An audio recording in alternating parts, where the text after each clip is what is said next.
Hi everyone, and welcome to another episode of Fahrenheit TV. Tonight we're talking about something that you should definitely know about, PrEP. It's been in the market for over 10 years, yet still people don't know about it or don't have access to it. Tonight we have an extraordinary guest in the house ready to enhance your intellect with some knowledge that you definitely need to know about. It's coming to you live at BNN Studios in 5, 4, 3, 2, 1. Stay tuned. Fahrenheit TV. Fahrenheit TV is a live monthly variety show that showcases people's greatness through narratives and artistic expression. We're back this summer to bring you more live, sizzling talk and entertainment to uplift your soul. Tune into our live episodes here on BNN TV or subscribe to our YouTube channel. Be sure to follow us on social media to keep up with all our latest news. We hope that you'll tune in.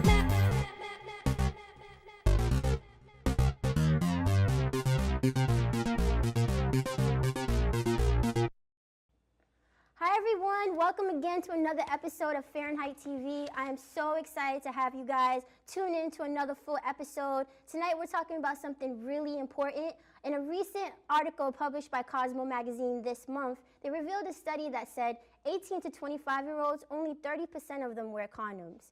And the CDC projected that nearly 20 million Americans will get an STD this year. Now, although we have antibiotics for some STDs, there's still some that we have none yet for conditions such as herpes or HIV. Tonight we're talking about PrEP. It's a daily pill that could help prevent HIV, and we have an extraordinary guest in the house, a community leader who is bringing awareness and much needed knowledge to the Boston and beyond. And please join me in welcoming Kevin Herwig to the stage of Community Research Initiative. Thank you so much, Kevin, for being with us tonight. Thank you so much, June, for having me. It's an honor to be here. Yes. Well, I'm so excited to have you because I know Community Research Initiative, you guys are celebrating 30 years. So it's really incredible to have you in the house and talk about all the great work you're doing. So can you tell us a little bit about your position at Community Research Initiative and what your organization does in the community? Sure, absolutely. So CRI, we're a community-based nonprofit that's been around for 30 years, and we do basically three things that are all interrelated. So we do clinical research on HIV and hepatitis C. We also have drug assistance programs funded by the state's Department of Health to help people living with HIV, living with tuberculosis, and also people at risk for HIV. And then related to that, we also have education programs to train people about navigating their benefits, their coverage, as well as educating providers about all of this and about health insurance. Well, this is awesome. You guys do like a whole bunch of an array of things, which is really helping out the community. And I know one of them, like you said, the drug assisted program is about PrEP and getting access, having people get access to PrEP. Yeah. So can you tell us a little bit about PrEP and a basic history about PrEP and what it is? Absolutely. So the PrEP is a way to prevent HIV. It's been around, as you said, for 7 years, since 2012. And basically, taking one pill a day will prevent HIV. If you take the pill, it's called Truvada or PrEP, once every day, you have just about complete protection against HIV. So this is great. Yeah. And as I was talking with you before the program, if we think back to 30 years ago, that was a time when there was no good treatments for HIV that would keep people healthy indefinitely. People were dying. Yep. Hep C, there was only a partially effective treatment. And now, in a way, it's a moment of so much hope that we have these effective things we can do. Yeah. The trouble is, too few people have heard about it. Too few people are able to, to use these new, PrEP and PEP to help prevent HIV. Yeah. So PrEP is safe and it's effective. Okay. And how effective is it? Is it is there a ratio or anything about it, or? So if you take it every day as prescribed, protection is just about complete. That's awesome. So the trouble is, many people don't take it every day, but really, if you take it every day, it's just about complete protection. And just as you were talking, many people don't know about it, and especially communities of color and women don't know about it. And why do you think that is, and how can we fix that? Yeah. So I think the answer to that is so many communities have faced, really so much discrimination, really centuries of discrimination and worse. And that leads to all kinds of, you know, disparities in access to so many things, not just healthcare. Yeah. And so, you know, whenever we look at any community that's been discriminated or has any trouble, they have less access to things like HIV treatment, and that's what we find in PrEP and PrEP. Just to give a few statistics to really, you know, conjure up this to the audience. Yes. For instance, the CDC recently came out with a figure saying that black men who have sex with men, so gay, MSM. bisexual, and other men who have sex with men, have a 1 in 2 lifetime risk of HIV. Wow. So that is a big deal. yeah, that's a big deal. And we can, so if this was a problem that was affecting, say, white straight men, I think we could safely say that it would be a national emergency and that it would be, let's get everyone on PrEP straight away. Yeah. So I think when we hear figures like that, it should also not be, it should call us to action because it doesn't have to be this way. Yeah, so the exactly. work that's being done to sort of spread awareness of PrEP and PEP and to make sure people know that it exists, that they could benefit from it, and that there's also help available to pay for it. Yeah. That will help to change these figures. Yeah, and I think that also like moving the dialogue, like having dialogues like this, and like so many community leaders like yourself are doing the work. But I think it's also because of so much stigma, so much fear, and all the isms and the phobias and stuff. It's just really hard for people to like get access or even want to get access because it's like, you know, they're afraid of it. So it's really important, like you said, to like just get in the know and get the knowledge and stuff. So what are like some of the ways that like people could get more information? Yeah.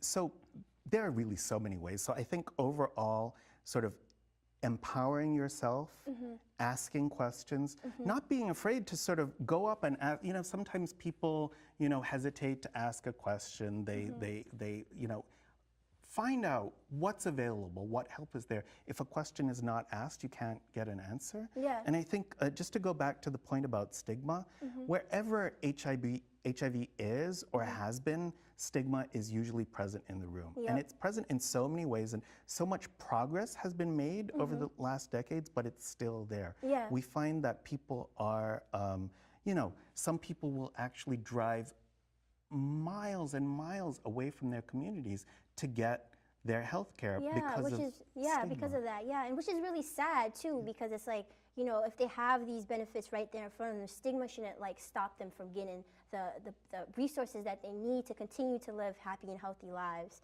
But, Absolutely not. Yeah. And the thing is, we always have to sort of work around stigma, and it just sort of on another level, you know, people are not necessarily always comfortable to talk about their sex lives with their provider, to talk about maybe any substance use issues, any other issues which sort of changes the picture. You might have a provider that you're very comfortable with talking about, say, your blood pressure or your asthma. So it's important for people to understand that, you know, these resources are available. If someone has a question, we're often able to link people up with a provider that people might feel more comfortable with. So it's a question of asking, finding out, and it's also a question of educating providers. Too many prescribers, we've heard of many cases where people are asking for PEP and PrEP, and they're educating their doctors and nurses about it as they do so. So it's not only just like, you know, the masses, like just like regular people know about it, but it's even like providers also need to know more about it. Absolutely, absolutely. Wow. Well, this is good that we're having this conversation to hopefully, you know, get everybody talking about it and getting people connected to what they need. And does at CRI, do you guys do like confidential like meetings, like if someone was like afraid to maybe like go in person, if they could call or whatever? Oh, absolutely. We deal with confidentiality all the time, and we're extremely careful because many people face you know, situations where, you know, I'll just give an example. If a partner, a roommate, a friend found out about their situation with HIV, you know, you're on this medication, they could be at risk for, violence, Violence, yep. being alienated from their family, being alienated from their faith community, Yep, society, losing their everything. home. So we have to be very careful. So for instance, some of the steps we take, we don't call people unless we have their permission to call. Oh, which is so good because a lot of times in the movies they show you that, like, oh my gosh, you're gonna get that phone call and then somebody else gets it and it's just like a nightmare. Yeah. And That's we good. leave very vague voicemails, even when we have permission to contact someone. We're very careful about sending out letters, just because we want to provide as much protection as possible to people's confidentiality. Yeah.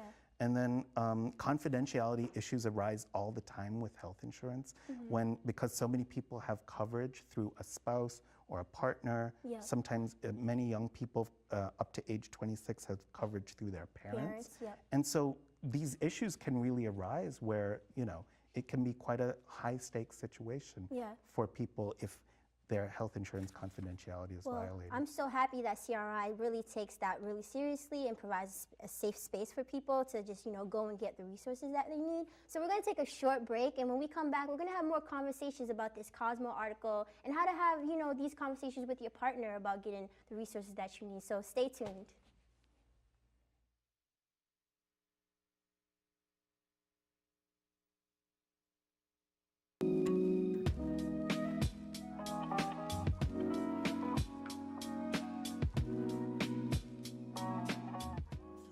A domesticated human family in their natural habitat, known to their species as the backyard. Hey, you think I should light it now? I think it's good. Yeah? Oh dear, someone is about to burn a pile of debris that's too tall, which can start a wildfire. Wait, could it be? Blimey, it is. It's Smokey. It's Smokey Bear. What a legend. Hey, it's Smokey. Sorry, it was too high. Right. Watch as he astutely ensures that there's no wind, and how he removes some of the debris to create a smaller, safer burning pile. No, you me to said, make it big. no, you said make it bigger, baby. The bigger, the better. Take note of our fearless furry friend here, humans. I appreciate it. Fist bump. Watching you. Smokey's done it again. Bye, Smokey. Only you can prevent wildfires. Fahrenheit TV. Hey guys, thank you so much again for tuning in with Fahrenheit TV. We're having a really great discussion about PrEP with our extraordinary guest, Kevin Herwig from Community Research Initiative. So we're so excited to have you tuning in back in with us. So yes, Kevin, last one we were talking about PrEP, and we were talking about stigma and how that holds back a lot of people from getting the resources that they need. But another thing I wanted to ask you about is a lot of times people always say at risk of getting HIV. What exactly does that mean? Like, what does at risk mean, and who exactly is at risk of getting HIV? Farah, I'm so glad you actually used the term at risk. Sometimes people actually use the term at high risk, which I kind of don't like using. So anyone who has unprotected sex, so sex without condoms, with people whose HIV status they don't know, is at risk. Exactly. And sometimes when we use the term high risk, there's this danger that, as usual, when it's HIV, stigma is always somehow at the table. People might say, well, wait, high risk? No, not me. And in a way, anyone who's at risk at all could benefit from PrEP. It doesn't. And one thing that, some people truly are at very high risk, sometimes extraordinary high risk, depending on what their sexual practices are, who they tend to have sex with, and sort of the risk profiles of the people that they have sex with. Yeah. But many people are only sometimes at risk. There's this concept of seasons of risk that exists for many people. So some people may be at risk, on vacation. Yeah. Some people may be at risk, when, say, their substance use gets out of control. So there's so many different risk profiles that people have, and in general, this is such an important tool. Yeah. If you're at risk at all, you may benefit from PrEP. Yes. And yeah, so it's very important to seek providers. And if you don't agree with a provider's assessment of your risk, it sometimes is worth asking another provider because some Second provide, opinion. yeah. So yeah. Yeah. Does that answer No, your that question? answers the question, which is good because I wanted the audience to know that everyone's at risk, you know? And I wanted to bring that up because the Cosmo magazine article that I brought up earlier, so they said that only 30% of 18 to 25-year-olds use condoms. And a lot of the reasons, they gave a lot of reasons of why they said, and one of the top reasons was because they're like, oh, well, we have antibiotics for STDs, so it's really not a big deal anymore, or they didn't really want to have that conversation with their partner because it was uncomfortable, or they were like, oh, we don't want to like throw it out, like it just makes them like disgusted and stuff. So I wanted to bring that up because I want to tell people how much it's still a big deal. Like even if we have antibiotics, there's some conditions that we don't have any, you know, treatment for just yet. But and that, you know, you're always putting yourself at risk when you don't use protection. So can you tell us why that's still important and how things like PrEP could be, you know, beneficial to people? Right. So there are a lot of, there's a lot in there. Yeah. So first of all, you know, we encourage people to, you know, when there is the risk of sexually transmitted infections, it's a good idea to use condoms. Yes. And sexually transmitted infections are definitely way on the rise. Having said that, HIV is a very, still now with all of the good treatments that we have, it is a very serious medical condition that will require people to be on medications every day to remain healthy until the day, may it come soon, that there's a cure. But there's no cure on the horizon. So it is not, if we wait for everyone to, you know, use condoms, the problem of HIV is going to be with us for a long time. And so we encourage people to use condoms. It's not realistic to expect everyone to be doing that all of the time. There's also another thing that I'd like to bring up. PrEP is can be very self-empowering because you take your pill every day and you're protected. That difficult conversation that may not actually happen with the person that you just met, you know, because we are in the age of Tinder, in the age of Grindr, and so on. So, you know, people should always be encouraged to have discussions with their partners about HIV and STI risk. It doesn't always happen, which is very fine, frequently doesn't but happen. you know, it's good to have protection, like a backup. And then if you are on PrEP, then and taking it as prescribed, then you are safe. There's also this additional factor. If you think about it, you know, you can get into the habit of taking your one pill a day in the morning, and then say you've had a few too many drinks at the bars, say, you know, whatever it may be, you're protected from that pill you've been taking every day. I like that you said it's self-empowering because it's like you're taking control of your health. So you're like, oh, I'm good for that day, you know, which is awesome. And there's also this aspect that is sometimes mentioned in relation to women in PrEP because it is a way of protection that the woman controls. The woman takes her pill every day, and then, you know, the condom discussion, that can get complicated in the moment or however it is. So it can be really self-empowering to get PrEP. And so STDs, you know, we don't want people to get STDs either, but the treatments are there for them. The antibiotics and also the STD treatment drugs are not actually that expensive. So even people who are uninsured or maybe with a deductible can usually afford them. That's good, Well, we're gonna take a short break because we've been talking about PrEP and I know there's a lot of frequently asked questions about PrEP. So after this short break, we're gonna learn about all those, you know, questions that you guys have, and Kevin's gonna really break it down so we could really understand what PrEP is and how to get access to it and how the Community Research Initiative can help you get access to that. So stay tuned.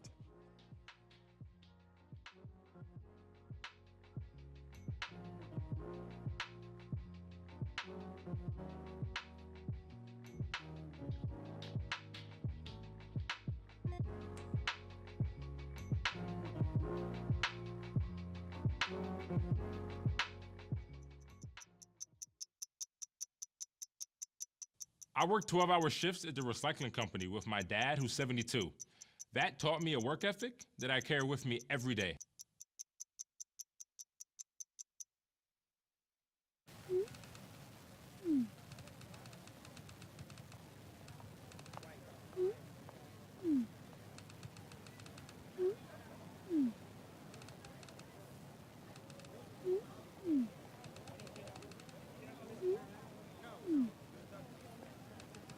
Don't ignore the subtext. It's on us to intervene in sexual assault. Because we can. Take the pledge at itsonus.org. Fahrenheit TV. Hi everyone, thank you again for tuning in with us with this great conversation with Kevin Herwig from the Community Research Initiative. We're talking about PrEP and its importance in the community and to your life. And so last time we were talking a little bit about, you know, like why, like how everyone could benefit from PrEP. And I wanted to ask you a question because I was, you know, doing some research, and I know that when Truvada first came out, that it was kind of seen as a party drug, quote unquote. What do you think about that? Is PrEP could be seen as a party drug because it's like, oh, anyone could take this pill and then they're fine. They could be as irresponsible as they want. So what do you think about that? Right. I think that's, I'm glad you brought it up because it's, that has been a very widespread perspective. I think it's completely misguided. It's completely misguided to see it in that way because moralizing about PrEP just prevents people from using it, and that's how people, you know, more people will end up being infected with HIV. It like kind of almost creating more stigma about it in a way. Absolutely. Yeah. And in a way, we can think back to birth control. When birth control originally came out, it was also stigmatized in exactly this way. Yeah. And now, thank goodness, it's been, you know, pretty much normalized. Oh that, yeah, you know, it's a normal conversation, yeah. Right, you want to avoid pregnancy, you're on birth control. Yeah. And I think we need to, and just to use another example, you know, people who are diabetics need insulin. Yeah. We don't say no insulin for you until you know, fix your diet. Yeah, yeah, so, exactly. you know, we always want to work on everything, sort of, you know, keep educating people about safer sex practices and so on, but do not, you know, get into this position of moralizing about the medications that they need to avoid what is a serious health condition. Exactly. And it's good that we're having these conversations because we're normalizing the topic. So people, it's just less stigma. No, we're trying to get to like zero stigma. Right. But I wanted to ask you about frequently asked questions about PrEP. So how do you, like, do you have to use it with a condom? And do you need a prescription? So I'll start there and then we'll just go down the list of some of the things. You absolutely do not need to use it with a condom. I mean, again, condoms are recommended for the purpose of STIs, but so many people who have, you know, are not always able to use condoms, or even the people who just hate condoms, you know, you can be on PrEP. You know, people should always be aware of their STD risk, and PrEP actually has a good effect because you go in for frequent visits to the doctor to get your prescription continued, and that means that your health, including your STDs, are being monitored. So more STDs are being identified quickly and treated. And PrEP is only to prevent you from getting HIV, not other STDs, right? That's right, yeah. It only protects against HIV. Okay, awesome. And so do you need, like you were talking about prescription, do you need a prescription, and how does one go about getting one? Absolutely. You do need a prescription. There's no other way about it because only, you know, there's only a certain set of medical providers, doctors, some nurses, and some others who can write a prescription.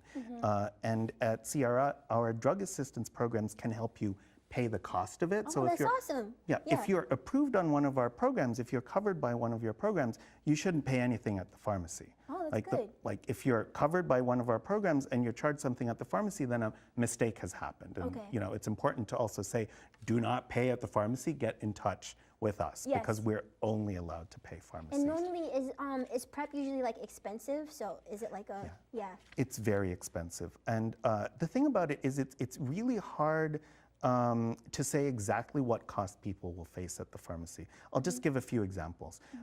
If you're uninsured or you have a deductible, which is now very common for people with insurance through their work, just to define it for everyone. So healthcare and health insurance just keeps getting more complicated. So no one should ever feel bad about not knowing these details.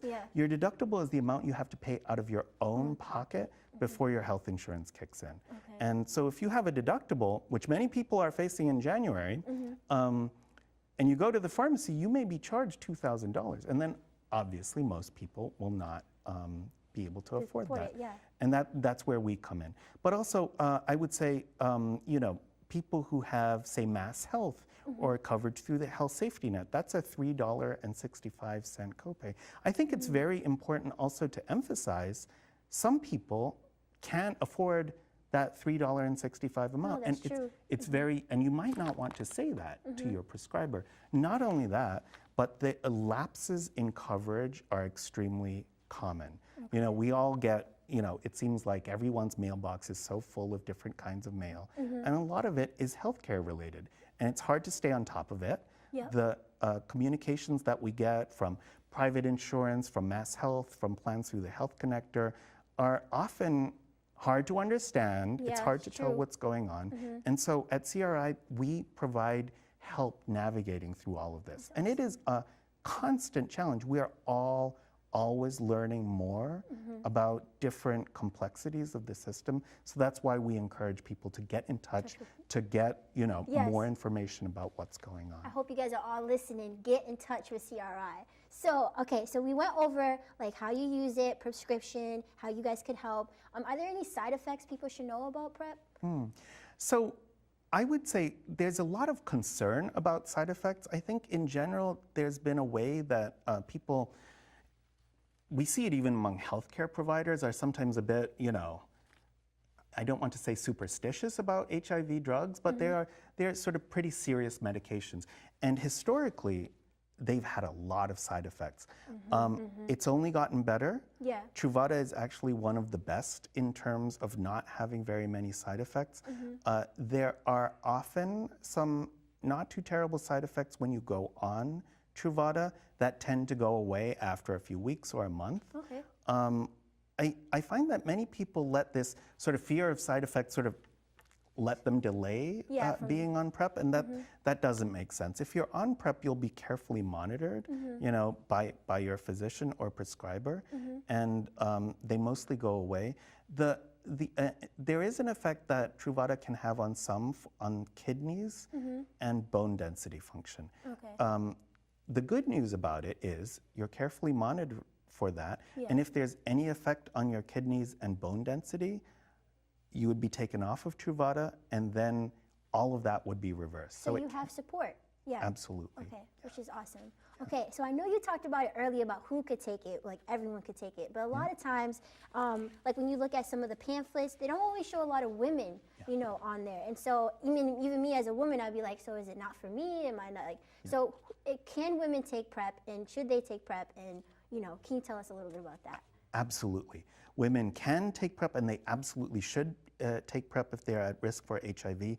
I actually hear this all the time going around the state. I think there has been a misconception that PrEP is for men only. That's absolutely not the case. I'll just give a statistic that I like to share. In Massachusetts, a third of all the people living with HIV in our state are women. So women are obviously at risk for HIV. If you look just at new diagnoses, it's down to a quarter, but that's still a very large number. If you look at people using PrEP nationwide, and also those covered by PrEP, it's only about 7% women. So clearly a lot of work has to be done to spread the word among women themselves, and also among providers who see women. I think that there's a way that sometimes women who are at risk for HIV are not, you know, they're not perceived by their providers, who may not be asking the right questions, and people may not see themselves at risk for HIV. So it's very important to, you know, to educate yourself and to find a provider. If there are concerns, if you have a feeling on, this provider's not really, you know, understanding me, And it's really like risk of HIV is quite normal. Again, if you're having sex with partners where you don't know their HIV status and it's condomless, then there it is. You're at risk. So it's very widespread, and there's nothing, you know, I think it has to be said, there's nothing wrong with being at risk for HIV. People need to be empowered to go out and get Truvada if they are at risk. Well, Kevin, we're coming to a close with this amazing interview, and so I wanted you to tell us again how we get in contact with a community research initiative, and, you know, how we get some resources and support from you guys. Absolutely. So we're on the web. So our URL is www.crine, that's CRINE as in Community Research Initiative of New England.org. And if you want information about our PEP and NPEP programs in particular, that's available just /PrepDap and /NPEP. And our number is 617-502-1700. We really encourage everyone with questions about our programs to give us a call and find out what we have to offer. I think that spreading awareness of this, of our programs, can only help because they are too little known. I'll just give an example from our main program, HDAP, our HIV Drug Assistance Program, which pays co-pays for people living with HIV, and in many cases can pay people's health insurance premiums. Oh, that's awesome. Many people don't know it exists. And then, you'll hear stories, someone newly diagnosed with HIV will panic and buy terrible health insurance off the internet without realizing that there's already free resources out there to help you. Yes. And then it really helps to spread the word. Well, Kevin, I can't thank you enough for coming on our show and spreading all this great knowledge and empowering people in our community. Like, you're a community leader that we look up to, and we thank you and your organization for doing all the work that you do. Again, guys, please contact the Community Research Initiative. You'll have the information on the bottom of the screen. And again, thank you so much for coming on the show. Is there can you tell us again, like, the website and how to get in touch with you guys again? Absolutely. www.crine.org, and again, that's as in Community Research Initiative of New England, and that's our website. And I'll repeat our phone number: 617-502-1700. And if you'd like to get involved, I think there are many ways. My colleague Kevin Hudson, you can ask for him if you call. We do several events like Harbor to the Bay, which is an annual bike ride from Boston to P-Town in September. And Dining Out for Life. And there's another way that I think to get involved. We're always so interested in hearing about different ways to get word out to the community. So if you feel that we should come out to any organization that would like to hear more, we're happy to try to arrange that. And that means, there's so many different community organizations, faith organizations, women's centers, rape crisis centers, student groups. I think it only helps the more people we talk to, the better, and we'd love to hear ideas from the community about who we should talk to. Well, you guys have all that and great information about the Community Research Initiative. Please reach out, please connect, and get in the know. Thank you again so much, Kevin, for being on the show. Oh, thank you for having me. Awesome.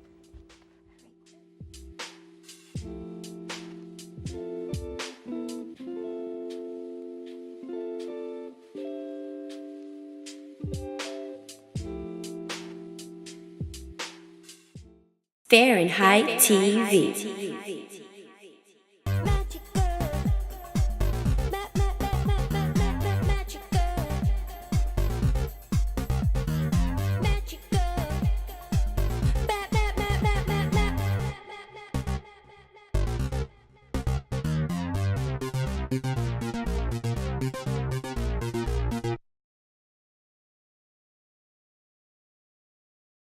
Fahrenheit TV.